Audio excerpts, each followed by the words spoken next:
Então, vamos falar da suspensão do processo. Tranquilo? Ok? Então, olha só. Boa noite a todos, doutores e doutores. Olha só, a formação do processo, quando ele se forma? Quando acontece o momento em que não existe processo, né? Não existe processo. A minha cliente me procura, né? Ou procura a defensoria, procura um advogado ou procura a defensoria. A cliente procura o advogado e o assistido carente procura a defensoria, né? Procurando ter solução a um litígio ao qual ele não consegue resolver e ele requer a tutela do Estado. Ok? Até aí tudo bem. Bom, nós já falamos isso anteriormente, mas eu vou repetir, vou reiterar, né?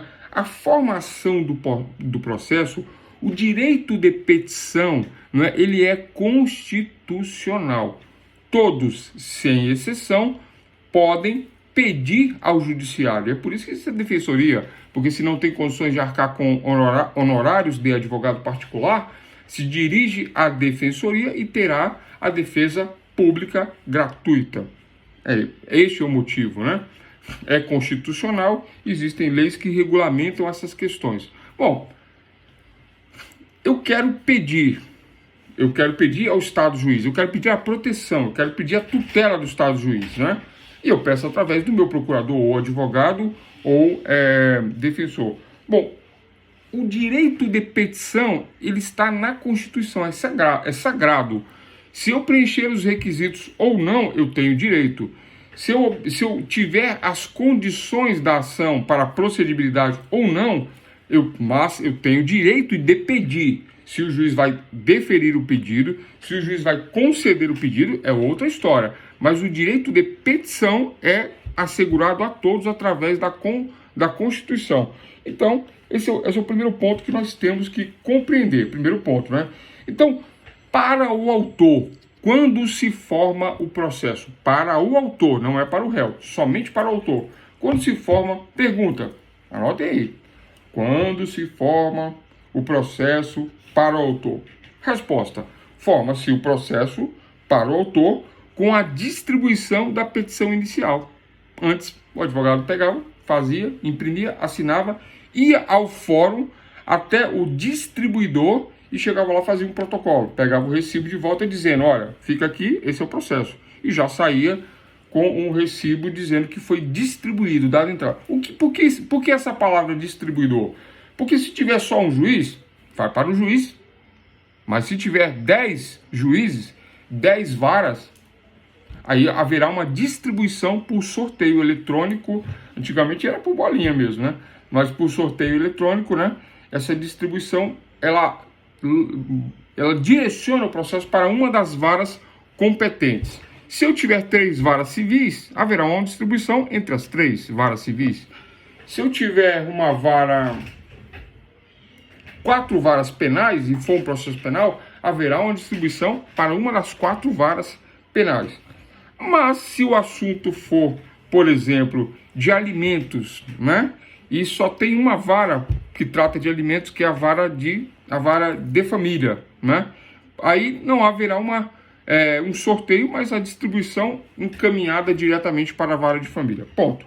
Então, para o autor, forma-se o processo com a distribuição da petição inicial. É isso que eu tenho que saber, né? Que gera uma manifestação do Estado juiz, né? Antes de ir para o réu, o juiz pega a petição. Nós falamos sobre isso ontem, na fase postulatória, né? Postulatória, ordinária, provas e sentença. Na fase inicial, na postulatória, né? Então, para o autor, haverá a formação do processo com a distribuição da petição inicial. E mais provas que se queiram juntar, mais procuração de advogado, mais documentos pessoais, iniciais, né? Então, se inicia aí para o autor o processo. Bom, o Estado juiz analisa e verifica as condições da ação. Havendo condições da ação, haverá procedibilidade. Avalia os requisitos da ação.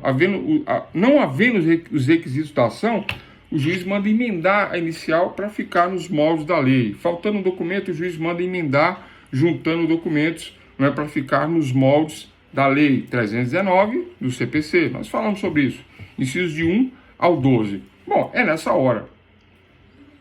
Tudo ok, tudo tranquilo. Agora, onde se inicia o processo, a formação do processo para o réu? Pergunta 2, segunda pergunta.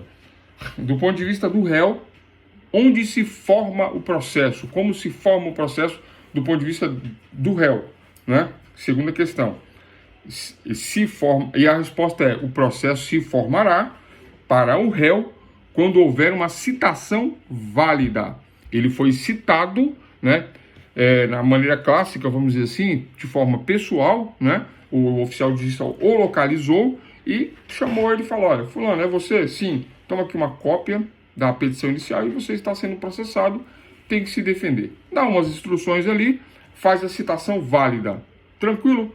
Carla, Wallison, Miriane, Rejane, Tiana, doutores e doutoras, ok essa questão? Né? Tranquilo? Compreendido? A formação do processo, né? Para o autor, com a distribuição. Para o réu, com a citação válida. É isso, só isso, nada mais.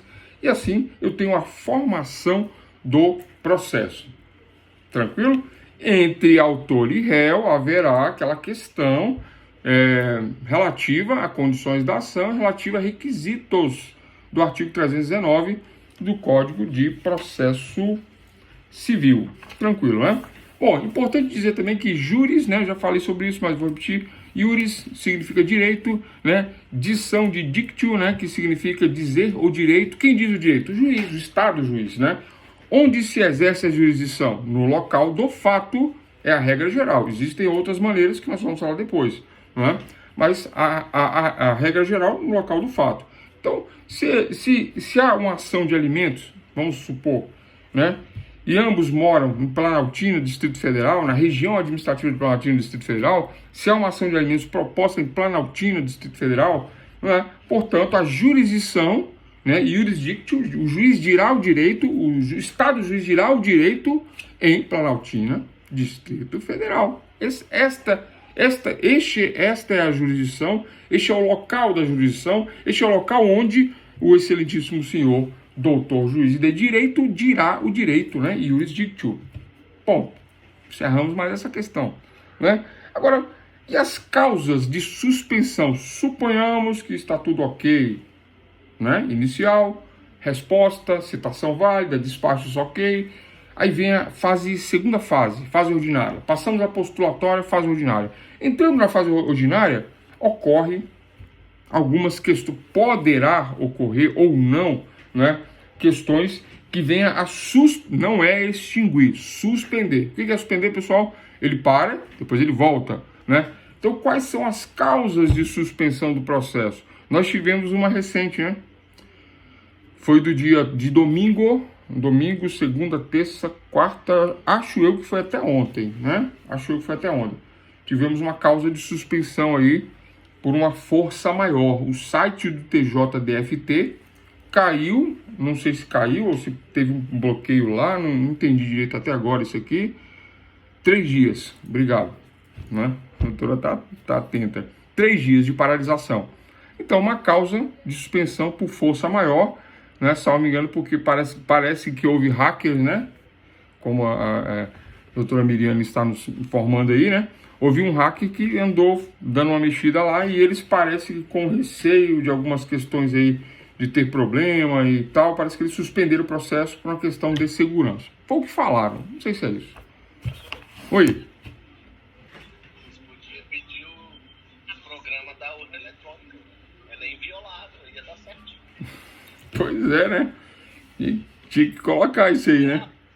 Pleno 2022 sofrendo ataque hacker. Pois é. Eu particularmente, eu não, né? Eu já mexi com esse negócio de informática, eu gostava desse negócio de programa e tudo, né? Mas nunca fui profissional da área não, né? Mas eu gostava, né? Eu particularmente, eu acho que é difícil um programa que não possa ser violado, né? Eu acho, né? Da minha pouca experiência que eu mexi com isso aí, impossível não haver violação, né? Principalmente se houver uma conexão com a internet, né? Porque um de fora se conecta, e aí vai, né? Mas não é a questão aqui, né? Mas, voltando, a suspensão do processo tem a ver com isso, né? Tem a ver com um motivo, por exemplo, né? De paralisação do processo, ele para, nesse caso aí foi por um motivo de força maior. Mas vamos ao clássico. 6 maneiras, anotem aí, de suspensão, e não é extinção. Suspende, para o processo. E depois resolve o problema e volta ao processo. É uma suspensão, não é extinção, é uma paralisação temporária. Então, primeira forma de suspensão do processo, né? Primeira forma que nós temos aí, letra A, com falecimento do autor, não é? Olha só, o processo está tramitando, já está lá na fase ordinária ou probatória, ou até na sentença, ou na inicial, tudo faz a fase. Por isso que eu falei, não importa a fase, né? Mas houve o falecimento do autor. O autor faleceu, ponto. Letra A, falecimento do autor. Se a morte do autor ocorrer antes da citação do réu, olha só, deverão os sucessores ou espólio providenciar a sua habilitação de forma espontânea. Sucessores de quem? Do autor, né? Eles vão e se habilitam como autores, mas na verdade através de, como herdeiros, né? Mas se for depois, aí, o que acontece? Se for depois, pessoal, né? Eles vão providenciar a sua habilitação no polo ativo como autores. Parece que ficou complicado aí, na verdade, né? Na verdade, olha só, vamos lá. Então, a primeira forma de suspensão é essa, né? Falecimento do autor. Faleceu o autor, se for uma causa patrimonial, por exemplo, ou se lá no final resultará em algo, uma pecúnia, alguma coisa. Então, se for antes da citação do réu, o espólio, né? Os herdeiros vão fazer um inventário e vão trazer e o inventariante vai entrar neste processo se habilitando para tocar ele, ou vai trazer ele depois para dentro do inventário, depois, né? Porque vai depender dos herdeiros, como que eles vão trabalhar isso. Bom, mas essa não é a questão aqui. A questão é, primeira forma de suspensão, falecimento do autor. Anotado? Segunda forma, falecimento do réu. Eu aciono a pessoa e no meio do processo, no início, depois, lá no final, na sentença, falecimento do réu. O réu faleceu, acabou, né? Bom, tranquilo, pessoal. Mesma situação, né? Quem entra no polo na sequência são os sucessores, mas os sucessores nunca respondem pelo réu. Se for uma questão patrimonial e houver ganho para o autor, né? Então este ganho, né? Os sucessores, os herdeiros do réu é que arcarão com o pagamento na medida do que ele tinha de objetos a serem inventariados. Eles não pagam, quem paga é sempre o autor e o réu, né? No caso, o réu aí. Tranquilo, pessoal? Segunda forma de suspensão do processo? Tranquilo? Alguma dúvida? É muito simples, né? Não tem muito assim o que falar. Bom, terceira forma. A gente vai chegar no hacker lá no final, né? Terceira forma. Pessoal, terceira forma, falecimento do advogado. Acontece, né? A pessoa contrata advogados famosos, de nome, né? De nome já na cidade, conceituados, né? Mas uma pessoa já de uma idade muito avançada. E durante o processo, pode ocorrer sim o óbito do procurador, ou do réu, ou do advogado, tanto do autor, tanto faz. E ocorrendo o falecimento do advogado, terceira questão de suspensão do processo, né? Então, deverá haver uma comunicação dentro do processo, haverá uma imediata suspensão do processo, e após essa imediata suspensão do processo, quem perdeu o advogado, foi o autor ou foi o réu? Vai ter que providenciar a substituição desse advogado, né? É isso, né? E normalmente se concede aí 30 dias para resolver essa questão. Obviamente que quanto antes se resolver essa questão, melhor para ambos os lados, melhor para a justiça por conta da celeridade, por conta do final do processo, do resultado, né? Isso atrasa o processo, a suspensão atrasa, tanto na primeira modalidade, quanto na segunda, quanto na terceira, que é o falecimento do advogado. Pessoal, quarta forma de suspensão do processo, anotem aí, perda da capacidade processual da parte. Parte autora ou parte réu? Parte autor, parte réu, né? Autor ou réu perdem a capacidade processual. capacidade processual é essa? O que significa capacidade processual? Significa que a pessoa tinha a plena capacidade, por exemplo, de suas faculdades mentais, e por conta de um remédio, por conta de um acidente, por conta de alguma situação que nós não, né, inusitada, ela vem ao longo do processo não tendo mais capacidade para estar, né, no processo. Não há capacidade, por exemplo, mental, se for o caso, né? E aí, doutores e doutoras, sobrevindo incapacidade da parte, mas esta incapacidade, atenção, se for mental, deve ser comprovada por uma curatela, por uma ação de interdição. Então, alguém, marido e mulher, vinham trabalhando num processo. E aí o que acontece? Ele ficou interditado, foi interditado por parentes, foi interditado, foi considerado incapaz. E aí, sobrevindo a perda da capacidade processual da parte, haverá uma suspensão com a juntada das provas, juntada desse processo de interdição, juntada da curatela. E aí quem responde, na verdade, é o seu curador, né? Tranquilo? Alguma dúvida sobre esta quarta perda da capacidade da parte? Essa suspensão, né, por perda da capacidade da parte? Se não tiver nenhuma dúvida, quinta forma de suspensão do processo. Pessoal, a quinta forma de suspensão do processo é pela perda da capacidade, não das partes agora, não é mais do autor nem do réu, mas há uma perda da capacidade de quem? De um advogado, né? Olha só, primeiro nós falamos, anota aí, perda da capacidade do advogado. Primeiro ponto de suspensão do processo. Primeira causa de suspensão do processo. Primeiro, falecimento do autor, né? Segundo, falecimento do réu. Terceiro, falecimento do advogado. Advogado não é parte, mas ele é um técnico e ele é indispensável à administração da justiça, conforme preleciona a Constituição no artigo 133. Tem causas que não há advogado, nós sabemos, né? Mas estou falando da regra e não da exceção. Tranquilo? Quarto, a perda da capacidade processual da parte. E quinto, a perda da capacidade processual do advogado. Ok? A legislação não prevê essa hipótese, não está no Código de Processo Civil, etc. e tal. Mas havendo a perda da capacidade do advogado, ou havendo, por exemplo, olha só que interessante, a perda da capacidade do advogado é semelhante à perda da capacidade processual da parte. O advogado, por exemplo, ele pode ser interditado ou curatelado, ele perde sua capacidade, suas faculdades mentais, e aí deverá haver uma substituição. Não é essa previsão legal, mas não tem como, né? Ok? Mas existe uma outra situação, né? Uma outra situação. Essa que é a sexta, onde o advogado pode ser suspenso da Ordem dos Advogados do Brasil e ele não poderá atuar. Com a suspensão ele não atua. Ele só poderá voltar quando sair da suspensão. Se ele tiver uma suspensão de um dia, volta. 3, 4, 30 dias, ele volta. Mais de 30, o juiz normalmente não quer esperar. E aí deverá haver a substituição por conta dessa suspensão. Isso no caso de suspensão.